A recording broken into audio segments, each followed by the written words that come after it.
Welcome home to the Academic Authority Coalition, where brilliance from the margins meets bold visibility. I'm your host, Will Marcus, and every week we're making smart sexy again by showing you the real path from isolated scholar to recognized authority. If you're ready to turn your credentials into influence and income, you're in the right place. Let's dig in. Welcome home, first of all. I'm sorry. I was just about to jump off and just jump into this podcast. I'm so excited. If you can't tell, I have the pleasure and the honor of interviewing one of my professors from Howard for the first episode of Academic Authority Coalition, Dr. Katherine Wiley. So let me jump into her bio before we let her speak. So Dr. Kathryn Wiley is an R1 trained education policy scholar whose career has been built inside some of the most research intensive environments in the country. As a PhD level researcher working on the intersection of educational equality, organizational theory, and civil rights, she understands the pressures, expectations, and unwritten rules that shape graduate life in higher education. She has mentored dozens of doctoral students, many juggling careers, families, and graduate school. She is a qualitative researcher with experience in action research, ethnography. I hope I said that right. Multiple case studies and focus groups. She believes in conducting research for public impact and importance of advancing the careers of first-generation graduate students and graduate students of color. So without further ado, everyone do me a favor and invite the greatest, Dr. Wiley. How are you doing? I'm so glad to be here. This is a great way to spend an afternoon.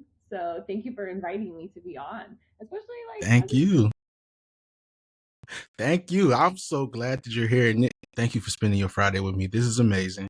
So I do have a list of questions that I'm going to have to ask you for the followers and viewers. So are you ready to hop in? Yeah, I'm ready to get started. Let's do it. Okay, let's do it. So, Dr. Wiley, welcome to the Academic Authority Coalition. You're the first guest, and I couldn't think of a better person to start it with, especially, being that you're at Howard and HBCU. But I want to start off with the very beginning. You grew up in Ohio. You got your bachelor's in psychology from Wright State University. What was the path to even thinking about graduate school? Were you always that person, or did something happen to say, you know what? I need to go further and I need to get more? Yeah, well, it's one of those things that it feels like just yesterday, but it also feels like it's been several lives ago. I'm Mm-hmm.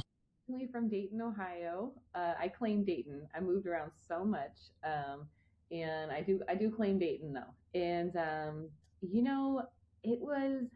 I can only tell you that I I was trying to figure it out. Dayton is a very Rust Belt kind of working class place, and I remember thinking like, all right, I really, I enjoy school. I like learning. I was kind of a nerdy kid who was always in the background, very bookish, like a wallflower, and I moved out at 17, which was really defining for me in my life. Things were not good at home. And so I thought, all right, I got to figure this out myself. So I was waitressing and bartending. I spent 10 years working in the service industry. And, I think I like to say the most useful things I've learned in some ways were working in the service industry, because you see it all. And at the same time, I was going to school. I started out at community college. I went to Wright State, a big public university that nobody's ever heard of. And then eventually, a professor, she pulled me. I saw a flyer. I saw a flyer on the hallway wall that said, "We're looking for research assistants who want to help code some data." And I was like, "That's interesting. What's that about?" And that's part of what started it. That was my first time on a research team, coding data, and it just began, a whole series of things that slowly took me out of the service industry, opened my eyes, and really pulled me in further into higher education. That's interesting. I'm learning something new about you today. You never shared that with me, Doc. Yeah, That's pretty cool. I don't talk about myself that much. Yeah. So I think that's really interesting. And with you talking about like how you found that research opportunity as an undergrad, and it kind of like steered you into that. The next question I have that it kind of still forms around that, but it skips a little step. So you can kind of frame it how you need to. But so at Rice State, you know, well, you went from Rice State to the University of Colorado. Y'all the Boaters, right? Boaters? Left. Buffs. That's what it is. Buffs. Sorry. So for both your master's and your PhD, that was a big jump. You know, that was like you went from Rice State to University of Colorado. What drew you there? Like, why was the shift from psychology to education policy? Like, how does that all play together? Like, what was your thought process with that? Be very candid, because I like to be a direct, candid person, and I had initially started as a psychology major. I wanted to work as a counselor for girls and women impacted by sexual assault and violence. And as I began to really learn more about that as a systemic issue, I was like, wow, this this this is a societal problem. What impacts young women and girls, and and then I was like, you know what, psychology has its limits.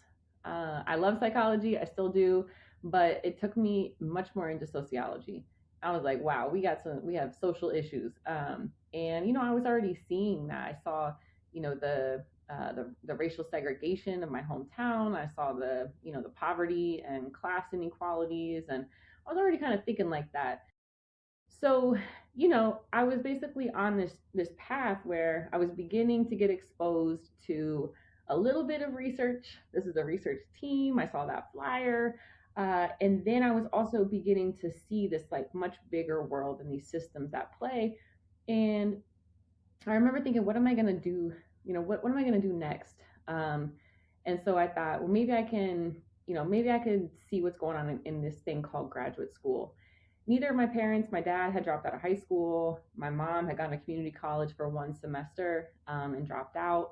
And so they were not in my ear encouraging me or really, could be resources. But I started looking around at different kinds of jobs that I could get, and I saw that in those job postings, they were looking for people with master's degrees. And, I said to myself, okay, what's a master's degree? I have to figure this out. And when I started looking at master's degree programs, Colorado stood out to me. I applied to a few different schools, and ended up at CU Boulder, which was, to your point, a huge cultural shift. It was such a big shift for me, and I can talk more about that, but that's kind of how that pivot happened, and it was a big jump. Mm. Yeah. Yeah, I know. Well, I don't know because I mean, technically, yeah, I really don't know, but I can see like in your studies and how you actually like connect with us, like how you had that jump, but then you also try to instill that jump inside us and actually try to prepare us to become those scholars. But with that being said, because with that huge jump, like CU Boulder, that's an R1 institution, like one of the most elite too. So, it's research intensive. It's a research intensive university. For people who don't know, are you able to like break that down? Let them know what R1 really means. Why did that matter to your trajectory and like everything with that?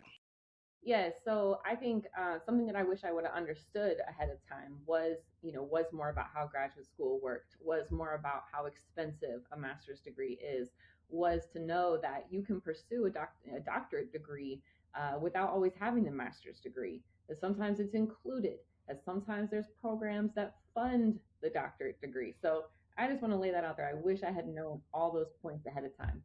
Uh, the R1, there are these classifications for universities, R1, R2, et cetera. Those levels are typically based on money. They're based on, grant recipients, the amount of external funding that's brought in. They're based on the publications, the number, and also the eliteness of where faculty members are publishing. So there are essentially these metrics that add up to those classifications.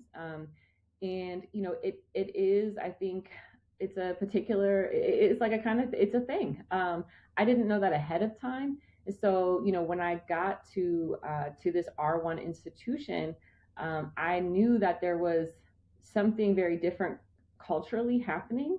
R1s are very elite. There's a lot of elitism. I think that gets coupled with a lot of classism, and Mhm. it very predominantly white environments. And so culturally, it is this kind of elitism kind of space. So that's the cultural dynamics that I think are important. But the R1, I think, that is where those classifications come from, is a lot of these metrics that I think we should be critical of, and not assume that R1 is best, right? Just like we do with school quality ratings, right? Just because the ratings look a certain way, we need to like question the quality as well. So, but that's like probably hot topic.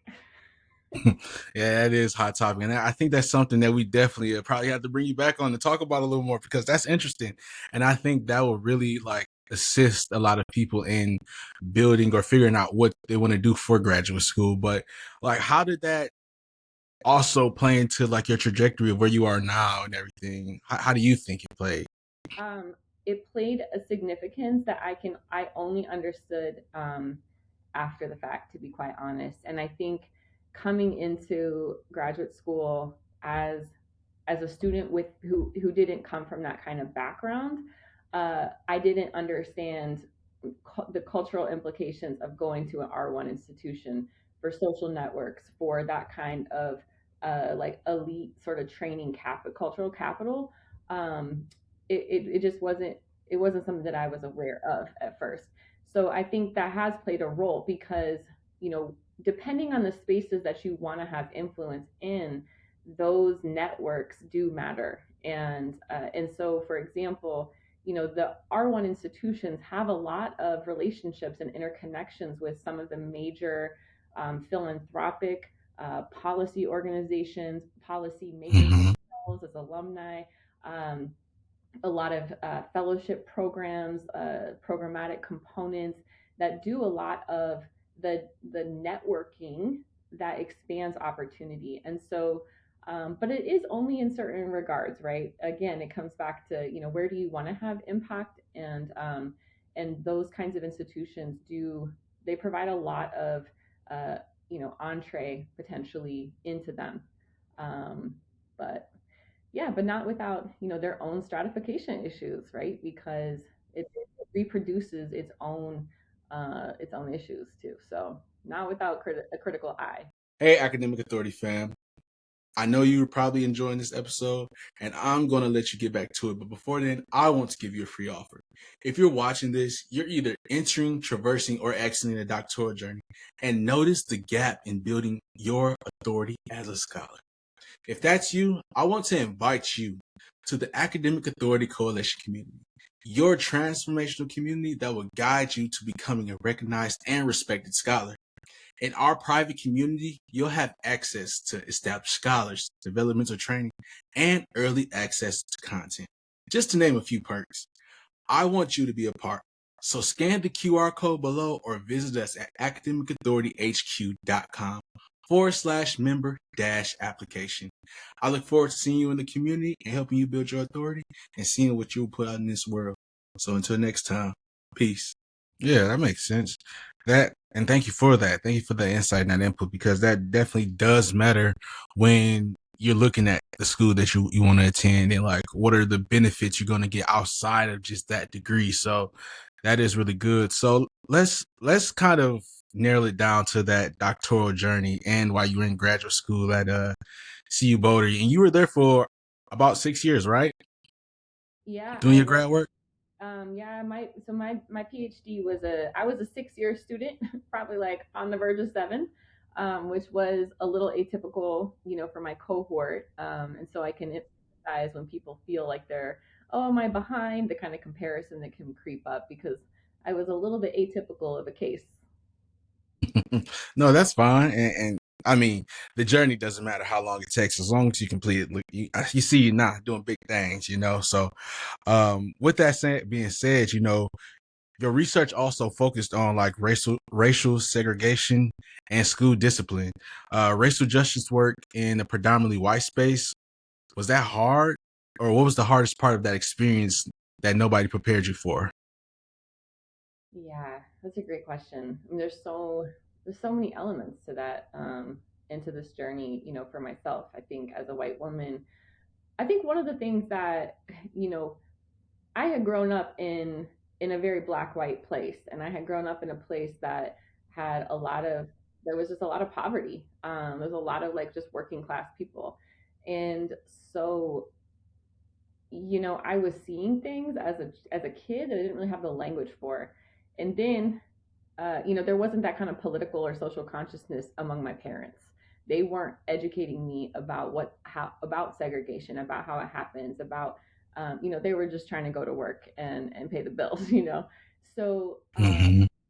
so I was seeing things like segregation. I was seeing things like poverty. I was seeing, it impact my own, my mom, and her, what she was doing, her, working multiple jobs, etc. I was a latchkey kind of kid.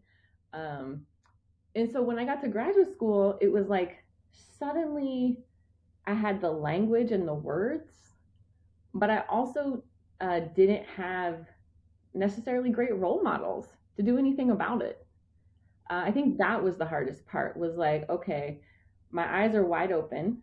It's kind of funny because it's like you go to one of the whitest places in the country to have your eyes opened about racial inequality. Like, how does that work? That's just kind of weird itself. But suddenly, my eyes were opened, and as I was looking around to find role models in how to be of impact and of use as a white woman, knowing that, um, I think not always having those role models was a hard thing. Mm-hmm. Okay, that makes sense. And I think that you're embodying that now. Like, you're a great role model. So I definitely appreciate that. And I'm definitely gonna give you your flowers with that.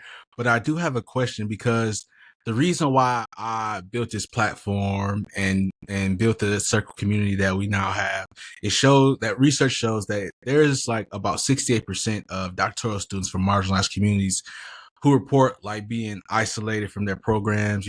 As somebody who mentors many of those students, what have you observed or experienced uh, while you're being a mentor and at CU Boulder, and what helps you understand how to navigate those issues with those current doctoral students? Yeah, and I also definitely want to, I guess, go back and recognize that, I think for me, the struggle was to find role models of white people engaged in civil rights and anti-racist work. That was hard. What wasn't hard was because of how white higher ed is. I had academic role models, right? There was definitely that representation for me, I think, as a student. And what I saw was that, my black peers and colleagues in graduate school didn't have that representation, didn't have role models in our program, in our school, that could really, nurture and provide that kind of professional role model, in those circumstances. I think I saw, my peers and colleagues, I can picture them right now, who didn't finish the program. And I, I think although I don't always personally know the circumstances, I think we know from the research, why that happens many times, whether it's, the lack of representation, in mentorship of students of color, whether it's, racially hostile climates, in doctorate programs. uh, I never now as a mentor and advisor, I never want my students to experience that or feel that way.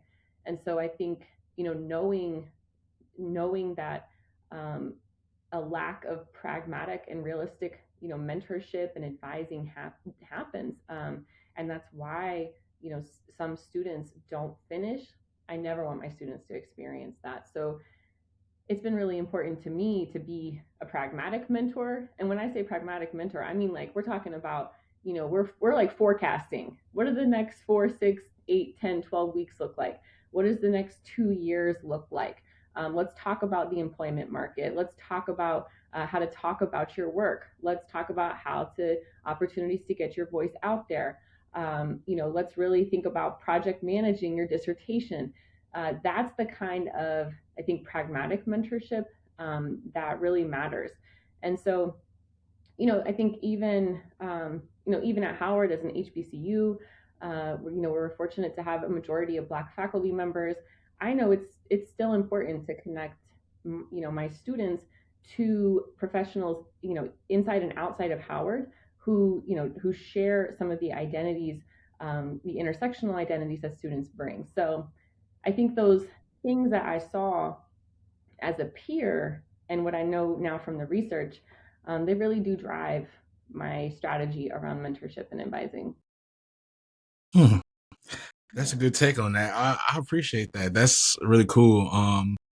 And that's a very different way to look at it because just with everything with race and how it kind of plays into it, and everybody just has their own view on things of that sort. Like you took a positive approach or something that wasn't so positive while you were in your program and flipped it to ensure that you're now that that positive facing person that not only provides like mentorship, but you also seek external resources to also combat and help with that mentorship because you don't have all the answers. We're human beings, so you seek that additional mentorship for them, and I love that about you, and that's one of the best things I loved about your class as well. So um let's let's let's kind of switch the narrative a little bit. Every doctoral student, at least I know for sure, I can speak for myself. We always have that moment where it's like, why am I doing this? Like, what am I doing this for? Like, can you take me through yours? What were you thinking, and what made you make or decide to keep going instead of like walking away?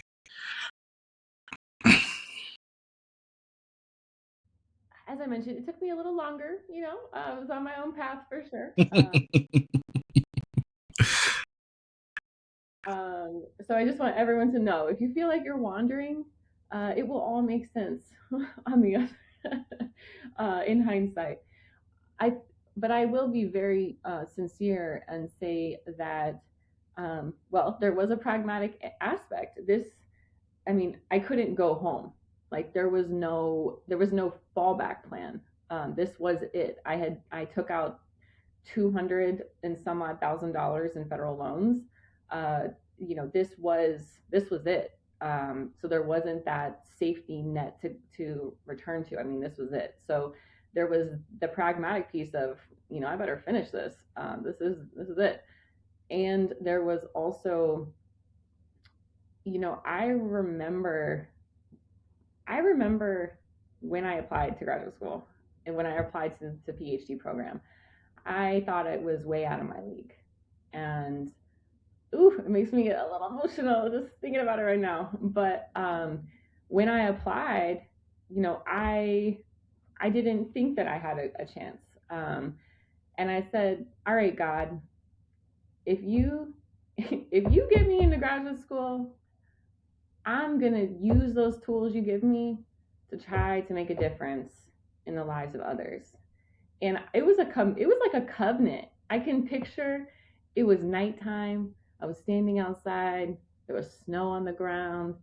I can still picture this, standing in front of my apartment building, me talking to God. I was like, if this happens, I will. This is it. I'm making this commitment. And even still, I remember that moment and I think about it as a covenant that I made. Hmm, I love that. I think having faith, and I just actually released a video about this, talking about having that faith and being delusional. Once God gives you a vision, you have to be bought into it, and you have to say like, this is why I'm doing this, and that's what's going to push me to the end of this program. Because sometimes we know that we're like exhausted, tired, beat up, just from doing all the research that we do, and it's just like, I can't go forward further anymore. So it's like the power of God, it Yes. definitely helps throughout these programs, and having faith and knowing that you have a religion or faith that you can kind of fall on to keep pushing you through and to fortify like your journey. So I love that. Thank you. Definitely. So I'm moving a little fast now, but I'll say like we're now around like 2017 ish, right? Because we're compacting this journey. We're about like 2017. You're finishing your program and everything. If you could go back and tell yourself like one thing at the start of your doctoral program that you don't know now, what would it have been?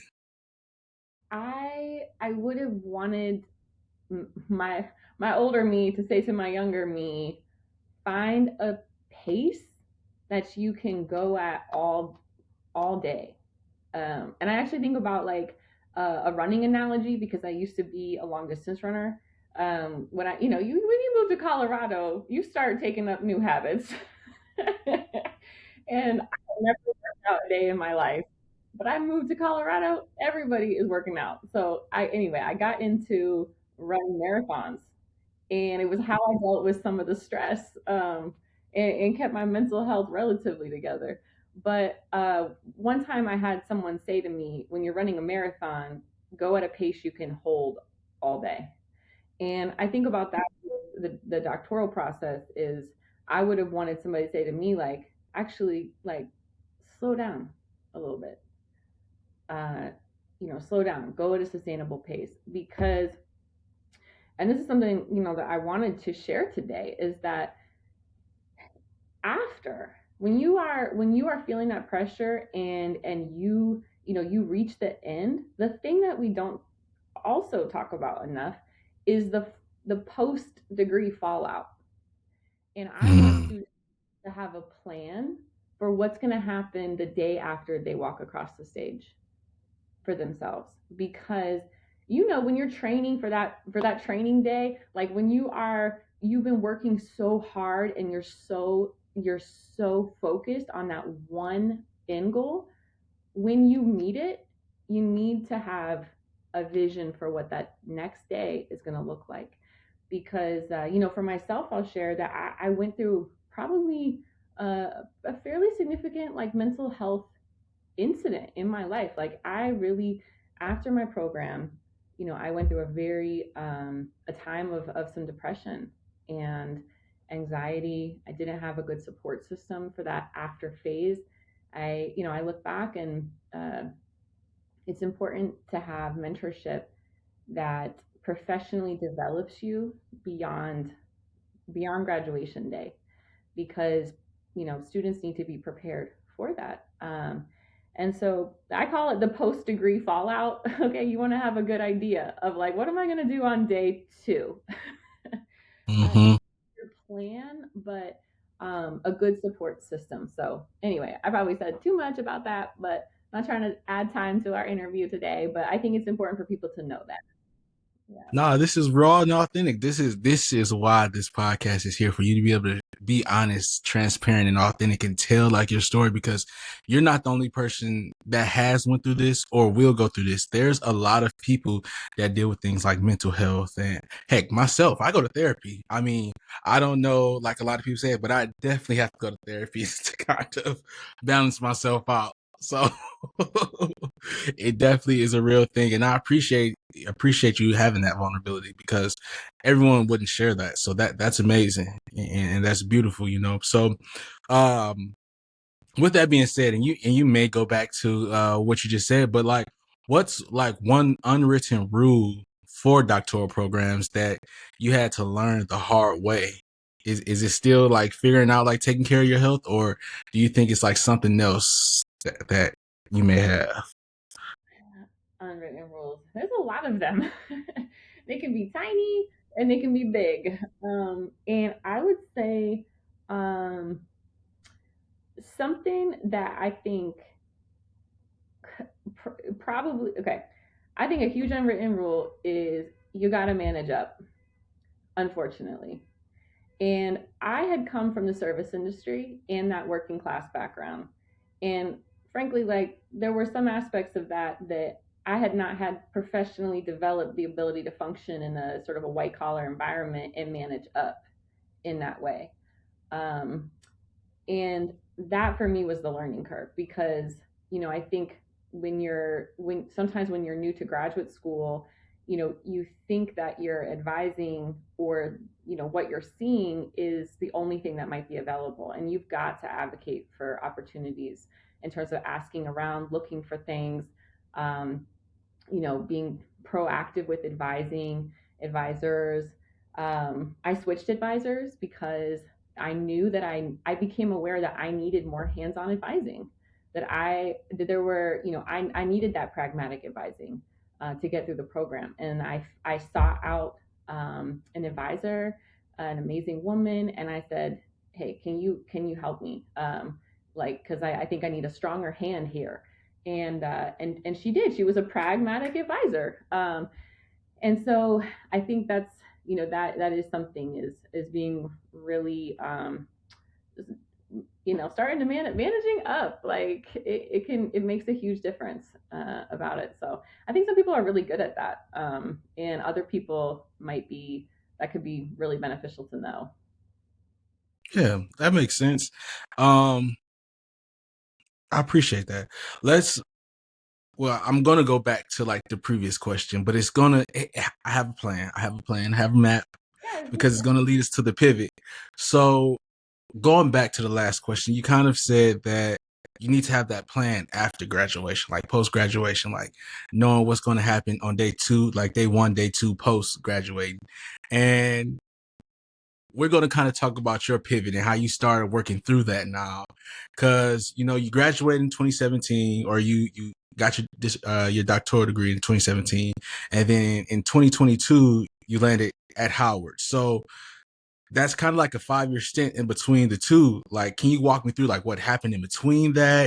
You know, because like a lot of people assume like once you graduate, you're gonna have that dream job, and that's not the case. no. So like, what happened, and what was your roadmap to Howard? I think, okay, I promise I'll come back.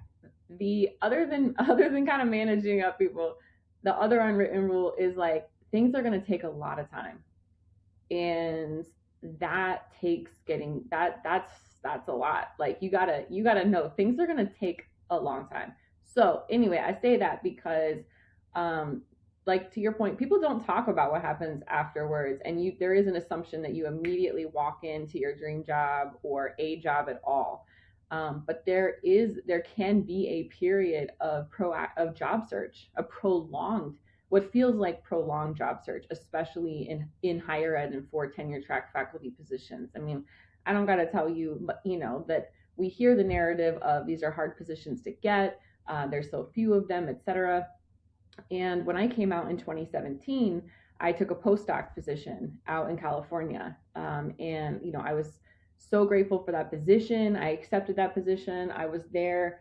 That was a fairly difficult time. And, I was there for about 9 months before coming back to Colorado, where I continued to work as a postdoc. So I had one foot in higher ed still and in research, and I had one foot outside because I actually went to work for a school district, Denver Public Schools. I started an LLC in 2018 and began to take in contract work, because I knew that my research skill set in statistics, in qualitative research, in teaching and facilitation, that could translate into, going after particular kinds of contract work. So I opened the LLC in 2018, which has continued to be a helpful source of opportunities and income, and over the last few years. And then COVID happened in 2020. So I was basically a 2-year postdoc who then, when COVID happened, everybody hunkered down, and so that was a period of time where I kind of just sat still, and then I went hard on the job market in 2021 and 2022, and I can say, got my dream job. That's so amazing, and you have so many layers because like we've never talked about going into like you doing the consulting work and everything. And I believe that every doctor, at least 90% at least, should also have like a LLC doing some sort of work because every doctor has the skills to be an entrepreneur. And I think every entrepreneur has the skills to be a doctor essentially, because it's all about research, finding that problem, defining the solution to that problem, making a package and a program and something to go forward. But that's a whole nother topic for a whole nother day, and like a whole soapbox that I could go on and we can go into depth with. But I love like that journey and how you pivoted in those different moments, especially with COVID, because COVID was definitely a real thing that's crazy, and we're still trying to get over it. Like the world has shifted so much since then. So I definitely appreciate that. With that being said, though, like Howard is an HBCU, of course. I'm sure all my viewers know that. And you had R1 training from UC Boulder. You could have gone anywhere. Why Howard specifically? Was that always part of the plan? It was it I cannot tell you that sometimes in life, the thing that you want and the thing that happens are like two rivers that diverge. And in this case, that rare occurrence where they aligned and converged. And part of how I ended up at Howard is actually connected to what I said before about like that post degree fallout. And I have been working on what I see as civil rights issues in schools. And after finishing my program and getting that PhD, I felt very disillusioned with the ability of higher ed, with how institutions could actually make a difference on issues of inequality and civil rights. And, I had been really personally impacted by several Black educators that I had, Black women who were professors, who were teachers, and Mhm. they had exposed us to HBCUs and so much about African American history and Black studies. And when I went on the job market, because of the things that I had seen primarily at the K-12 level inside of schools, the way Black students were treated in elementary schools, middle schools, and mostly white schools, I told myself, if to the extent that it is an option, I want my labor to serve a Black institution, because I felt that the ways that the issues that I was seeing occur in schools would be resolved is because Black leadership matters, and is because if there had been institution if those schools had prioritized Black leadership, that those things wouldn't be happening. And so, you know, I understand like that you don't always get options when it comes to where you can work, right? But I said, all right, God, if the path opens up, this is where this is where I want to be of use. And so, honestly, I just feel so grateful to work at Howard, to work at a Black institution, and to be able to, to do that. It's really a gift. Most definitely. That's that's really cool. What I think, being honest and completely transparent, like being a student at CU Boulder and now being faculty at Howard, we know that there's been a lot of debates and arguments with like the difference between experience at those two universities.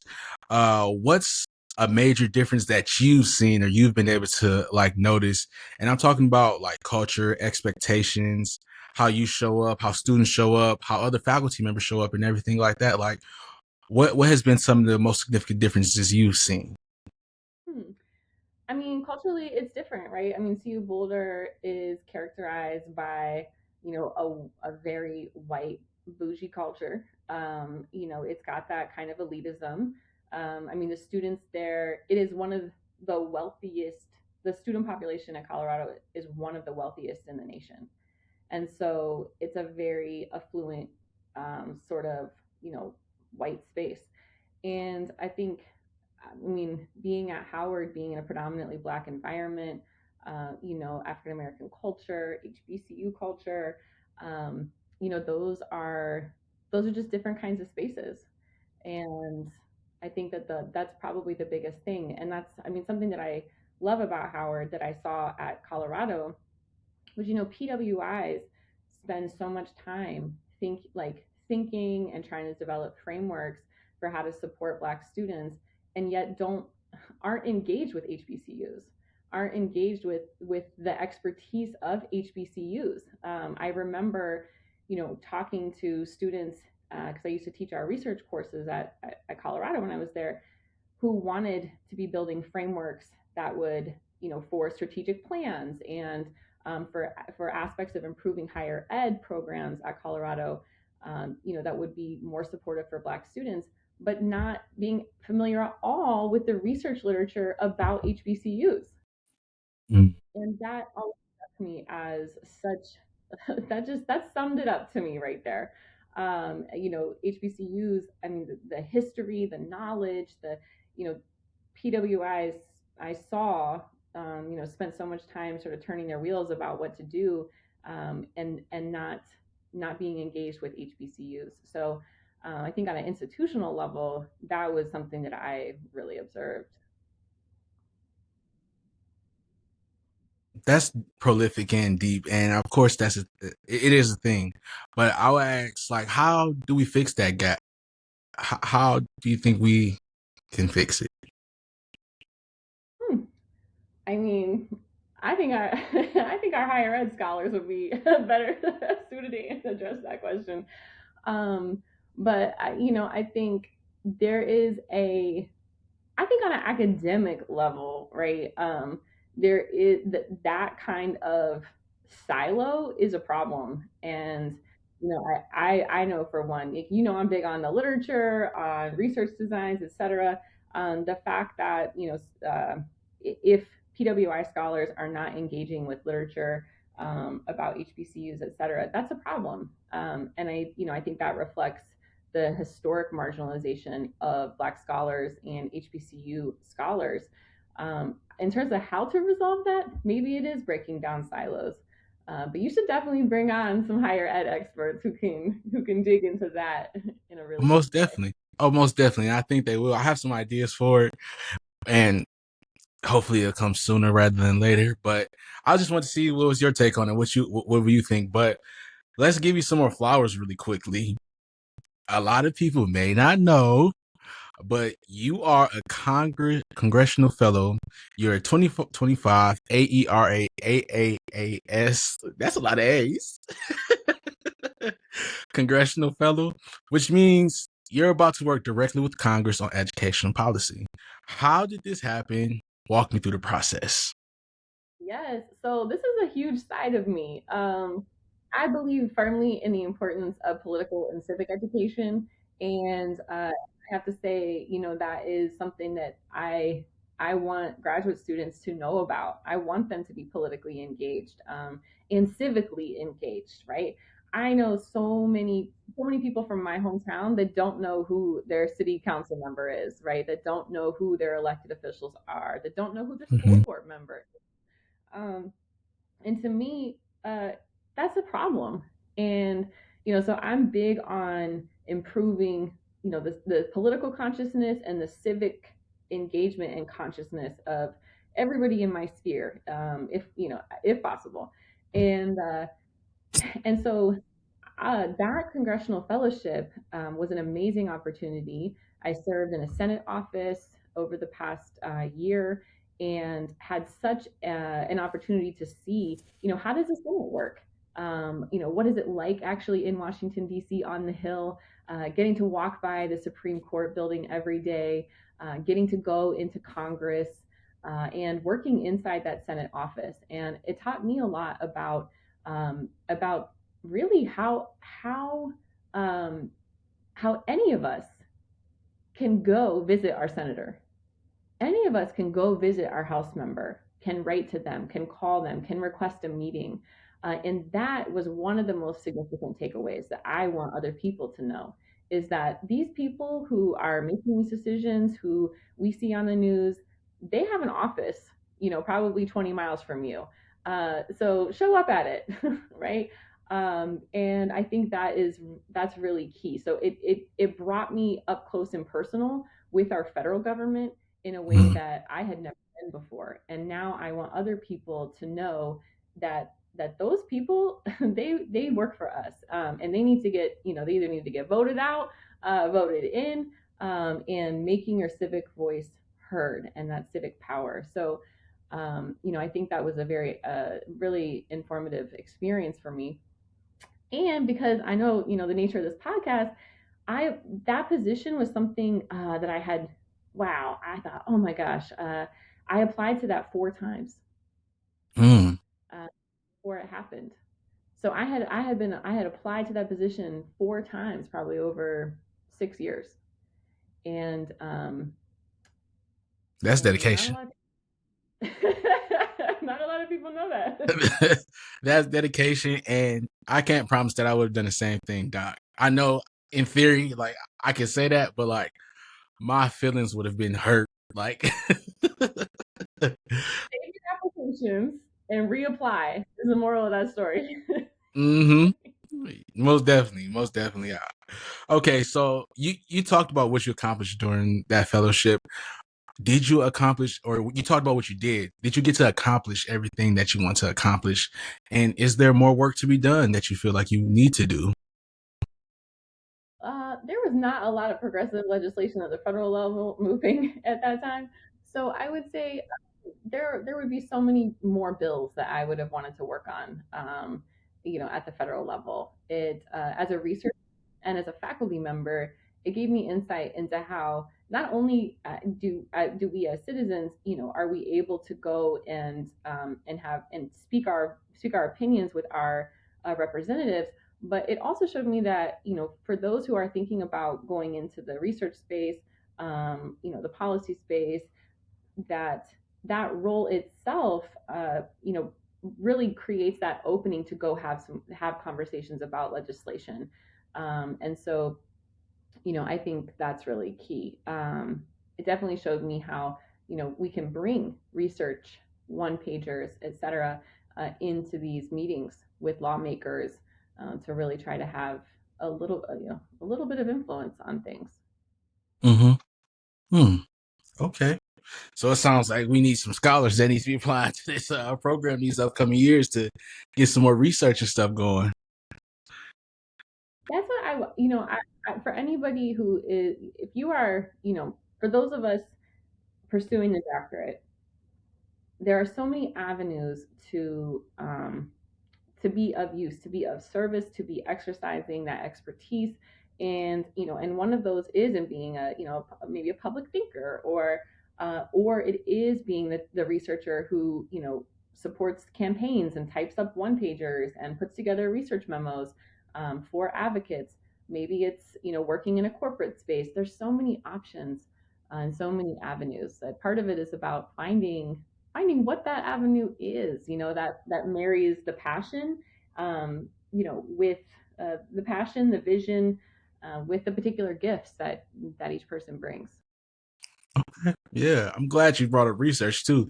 You're making this interview or this podcast so easy, and I'm going to navigate to some of your research and your research focuses, and even like allowing people to figure out how they can make their own niche. Like your research is on school discipline, police-free schools, and you use the term meaningful. Um, or did I have the term meaningful?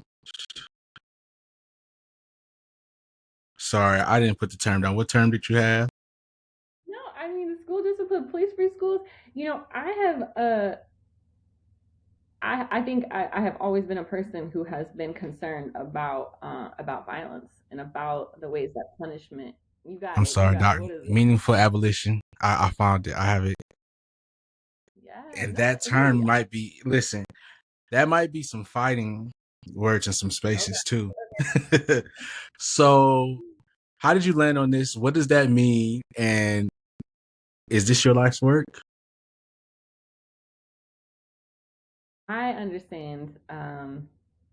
You know, I think that I don't know. I believe that part of my work here in the world is to bring a little bit of humanization, um, and to connect people to one another and themselves. And part of that is grappling with the ways that people are our I think the punishment mentality that is pervasive. It's part of our racial dynamic in America. It's part of so many dynamics, but particularly that one. And I have long been, I think, a sociologist at heart who is really paying attention to, to these systems. And I think that, the research on that, the research bears out. Like, we need to get rid of suspension in schools. We need to get rid of expulsion. We need to stop referring students to law enforcement.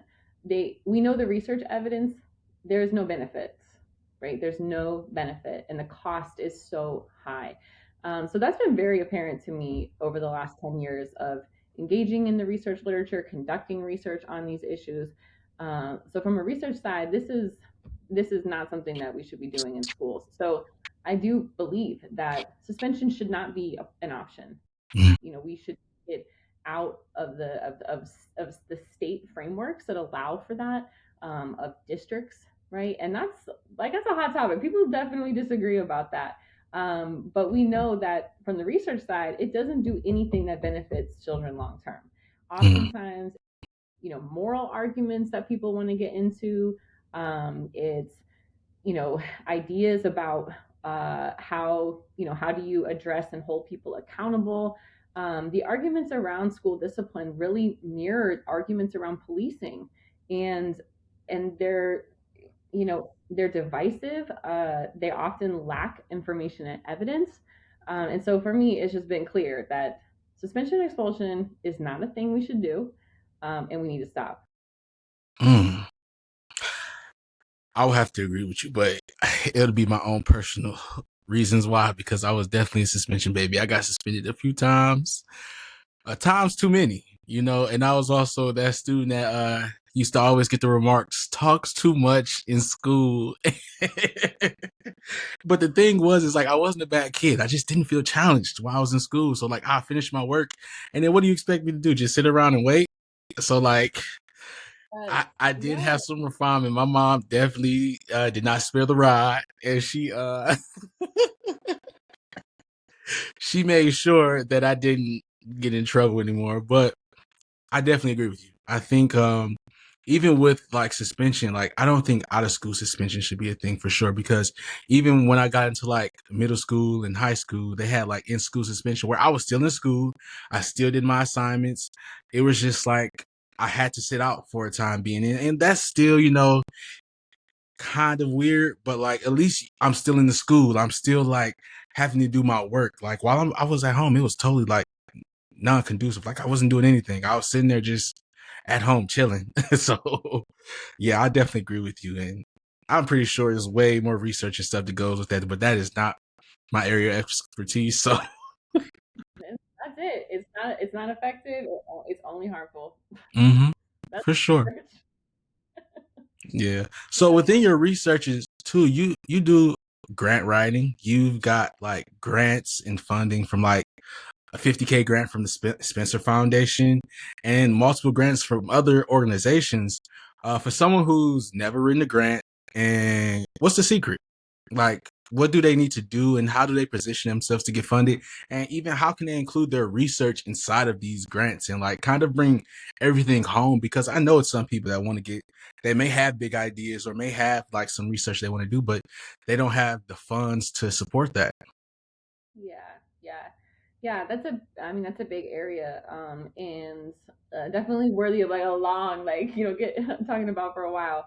Um, so one of the things, and one of the things that I found helpful, is getting an example. So if anybody's thinking about writing a grant, etc., you want to ask the professors, your advisors, faculty members, people you admire, other researchers outside your university. You want to ask them if you can see examples of their grant proposals, because I've applied to a lot of different things. Some things I've won, which are on that CV. I've applied to a lot of things, maybe getting into that last, you made it to the last round, but didn't quite get that, $500,000.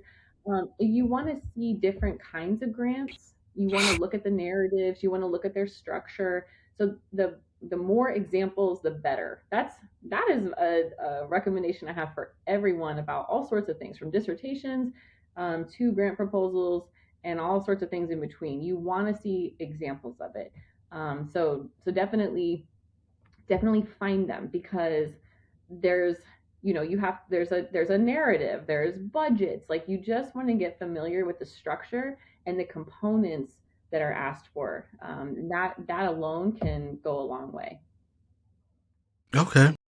Hmm. Well, y'all heard it here live. And if you need Mhm. some grant writing tips, Dr. Wiley is definitely the go-to person to give you some guidance.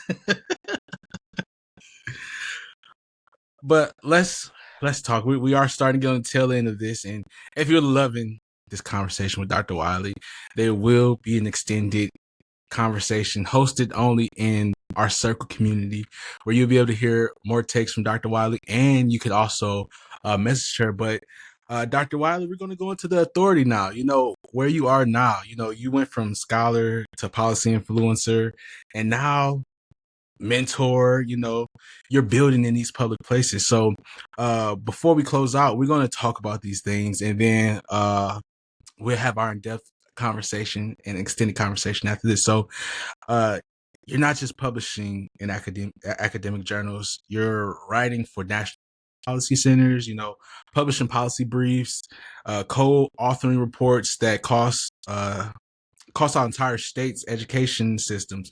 How did you learn to operate in that policy space, or like what came of that? How? Yeah. Yeah, I mean, some things that come to mind are those social networks. So for anybody who is really trying to either bring that voice into these public outlets, things like that, connecting with those who are finding your role models in that way is really key.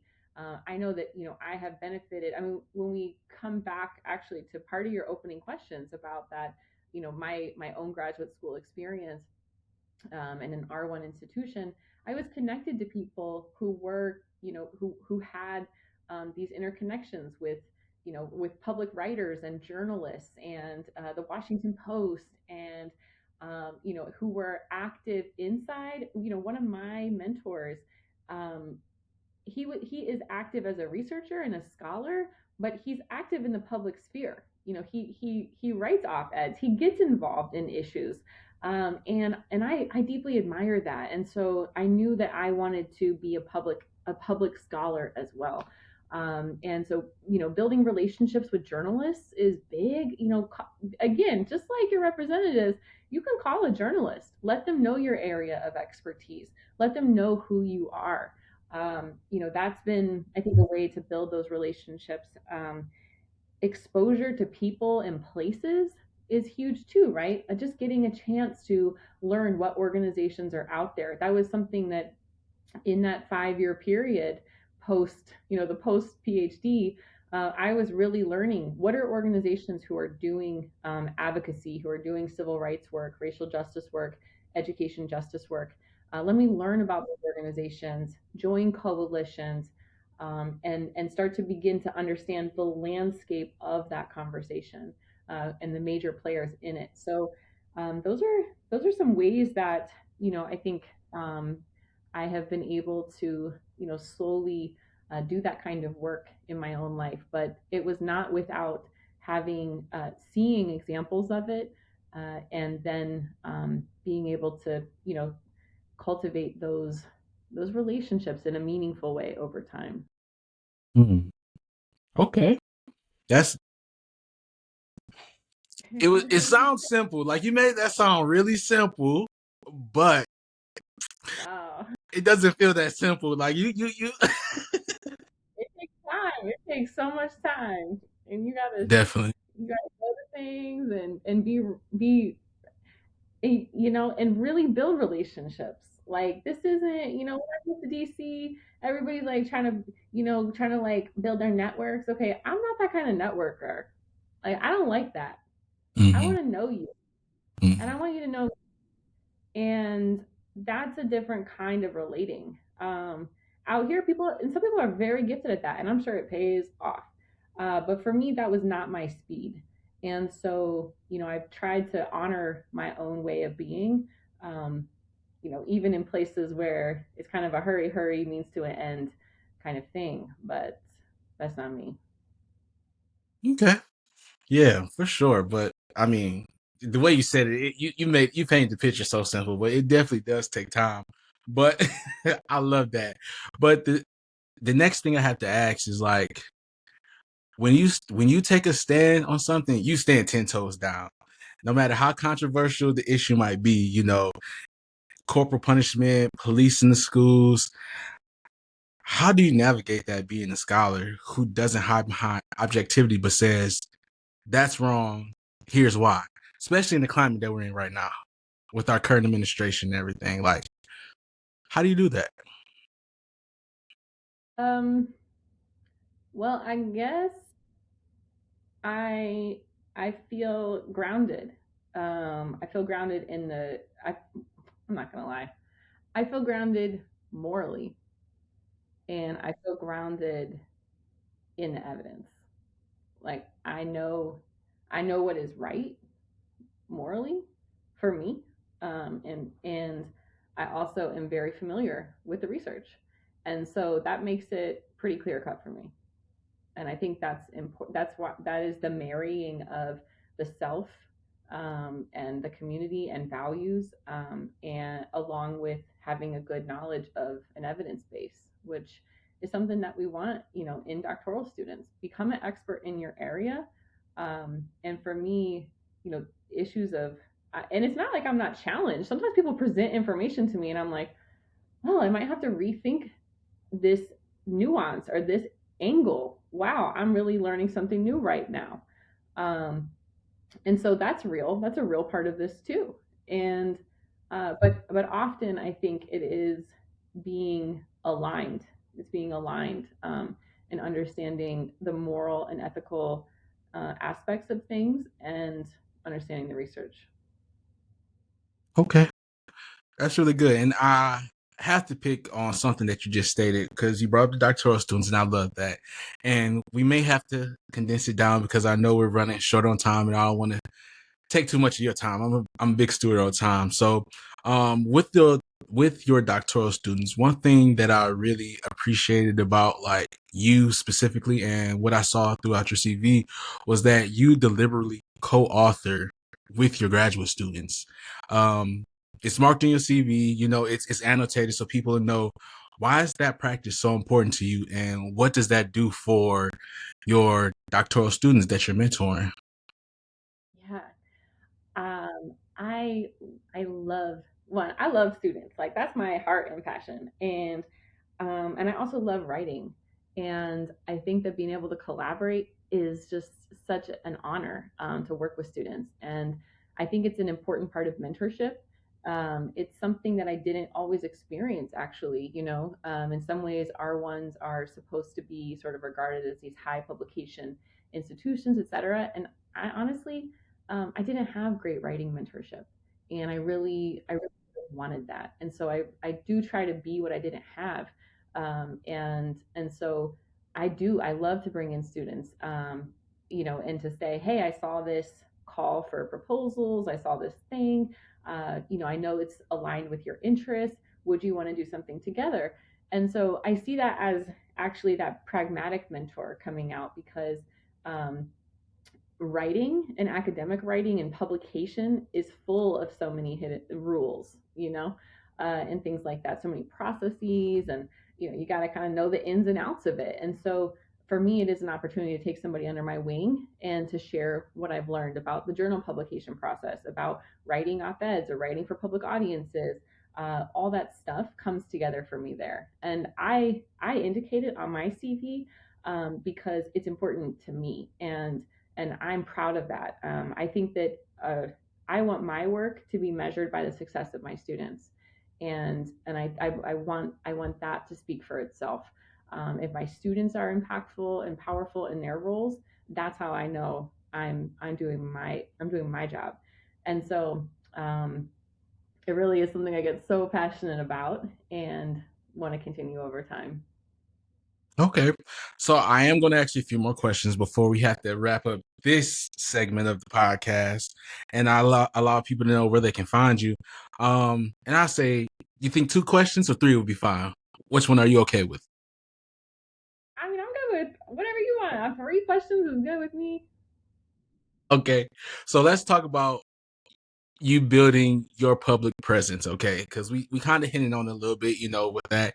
But beyond academia, how are you building visibility? Are you strategic about social media, media interviews, public speaking, or is it more organic? Or what is your plan and how are you going about that? It has been relationship based. So it has been, when I talked about kind of learning which organizations are out there, getting involved in things over time, those are where those opportunities have come for me.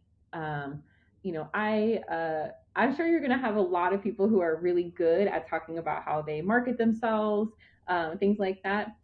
That's not my strength. Okay, like I really do. I tend to get involved in things that I feel strongly about. I'm a very sort of interest and values based person, and so through those relationships, through those kinds of getting, signing up with different organizations, you using research as in the service of the public good, offering research to organizations who could who want that capacity augmented, who, community-based organizations that may not have somebody who can analyze qualitative interviews, etc. So those opportunities for me have been an outgrowth of doing that kind of work over time. But I have introduced myself to journalists and said, I'm an expert in school discipline and climate. Please feel, here's my phone number, call me about this. And they do. They will reach out and say, we just had this report come out. Can you comment on it? Okay, that's a definitely good way. So I think that you're more of like intentional about building the relationships and it's more organic, like you're doing that one-on-one connection with people and actually building that relationship.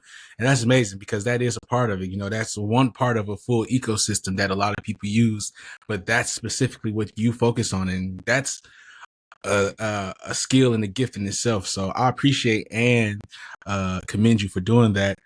Another thing, because I'm gonna hold myself to two more questions. Oh my gosh.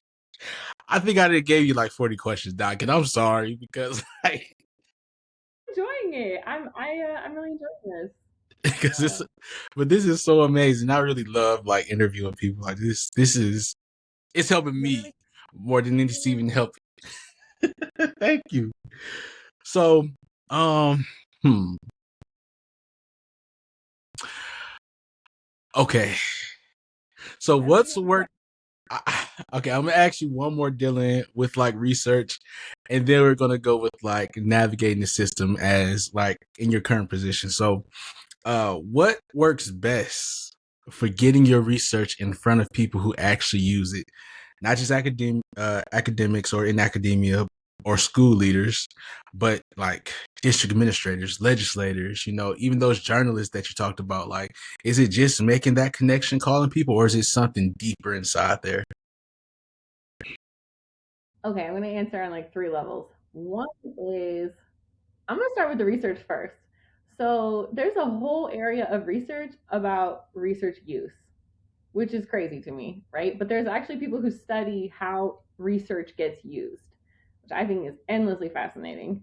And from the bit I've read of that, we know that the way that research gets used is through that one-on-one contact. Like that is the most effective way to disseminate information is through a relationship, right? So there's that. Like we know that from the research base. Um, and just personally, that has been my experience. If you have got to get yourself in front of another person, right? You got to go with your little one pager, bring it to somebody, and have a conversation about it. And maybe it takes 6 of those conversations to get that meeting, that presentation, etc. I had an experience with the school district actually with my dissertation findings, where I took the findings to the central office. I made a one pager. I put the findings in bullet points. sent that to probably 3 or 4 district central office administrators, and over time finally got a research briefing meeting with their, with their administrator team around that. But so I encourage people to make little tools, make little, like, you are one of my friends and mentors, Dr. John Williams at A&M. He talks about, you are a content creator, right? And we as researchers have to remember that. And so break up your little content and take it to people. Make yourself an infographic. I love using infographics in research, and make yourself infographics. Send them to people, but don't just send them. Follow up with that conversation, um, because it really does matter. The most powerful way is through that personal contact. Just in my opinion, also what it seems like. I'm sure there are people on, social media, et cetera, that would have a whole other lens to add to that in terms of, how to maximize social media for that kind of presence. But one of the things I've seen is, really turning your research into those things that you can take to people, because they say, oh, you sent me that one pager. I actually want to have a conversation. The other thing is,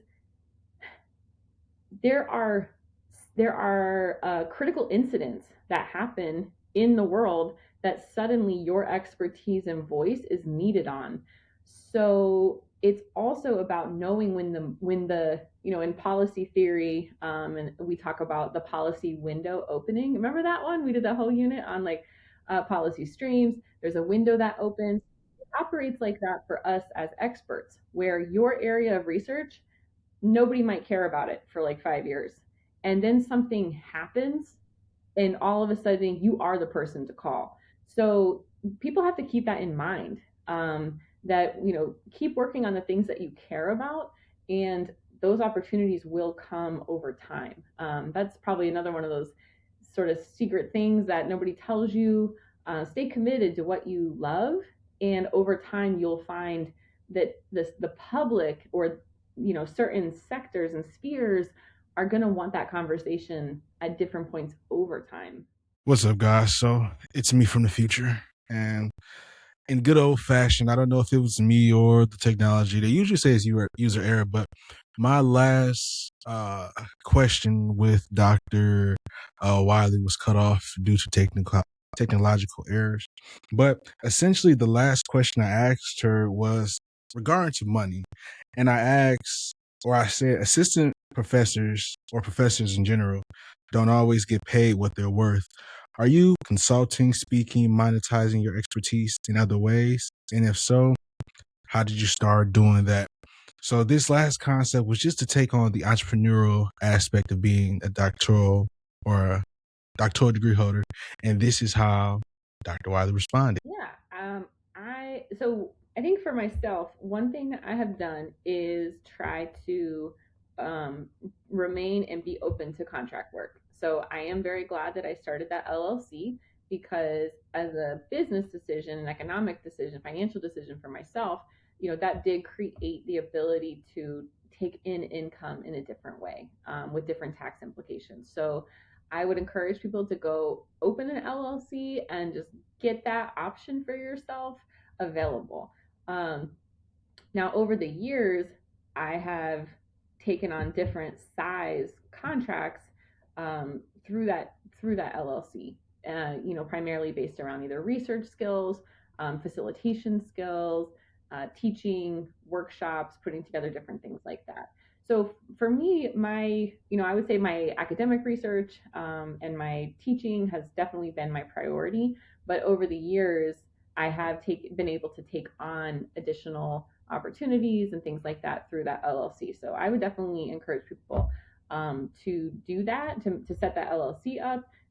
It's very easy, and also to know that, like, the skills that you're honing through graduate school, analysis, synthesis, the research skills themselves, that those are transferable in a lot of different contexts, and when organizations put out requests for, scopes of work, proposals, etc., that researchers are in a good position to be able to either go in as a collaborative together to apply for those, to respond to those proposals, to take on different contracts for different kinds of work. Definitely keep an eye out for that kind of thing. And finally, signing off. Of course, you can see some more of her episode inside of our community, but I did give Dr. Wiley the space and time to tell you where you can find all of her social links, where you can find her, get in contact with her. And she responded here. If you want to have further connection with Dr. Wiley or just join a community, we're building authority one day at a time. Go and add the Academic Authority Coalition HQ on Instagram and join our community. So here's Dr. Wiley, her response. Yeah, I connect. So please reach out to me. As future Dr. Sanders knows, I love to have a conversation. And the best place to find me is LinkedIn. I'm active on LinkedIn. I'm always meeting people on LinkedIn. So look me up, Kathryn Wiley, and go to LinkedIn. It's where I'm at. Yes. So that's the end of the episode. I hope you guys enjoyed it. I'm sorry for these technology errors. We are human though. We do mess up sometimes, right? Yeah, but anyway, I can't wait for the next lineup of guests that we have coming on the show. If you do want to see these episodes early before anyone else, you can access our community. The link will be below. So looking forward to hearing more from you. If you enjoyed, leave briefcase down at the bottom. Signing off to next week. Stay blessed. Peace.